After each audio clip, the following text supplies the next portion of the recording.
Additional IG Karachi आज़ाद खान ने कहा है कि प्रोसिक्यूशन में खामियों की वजह से मनशियात के केसेस में सजाएं नहीं हो पाती।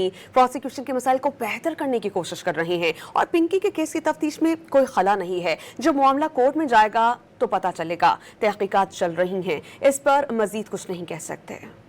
पिंकी से मुतालिक, मंशियात से मुतालिक आप जब एसएसपी थे तब से आप कार्रवाई कर रहे हैं, लेकिन इन्वेस्टिगेशन की वजह से काफ़ी रुसवाई का सामना करना पड़ता है, सजाएं तक नहीं हो पाती। क्या वजह है सर? उसको बेहतर करें। देखिए, प्रोसिक्यूशन का ओवरऑल प्रॉब्लम तो है ना, तो जो बाकी इन्वेस्टिगेशन में है तो इन केसेस की भी, लेकिन हम इसको इंशाल्लाह बेहतर करेंगे और सुबह जो प्रायोरिटी वाले केसेस हैं उनको और बेहतर तरीके से। तो इसमें खलास जो है पिंकी के केसेस में उनको कैसे दुरुस्त किया जाएगा? इंशाल्लाह होगा जी। पूरा हमारी तरफ से कोई खला इस तरह का नहीं है।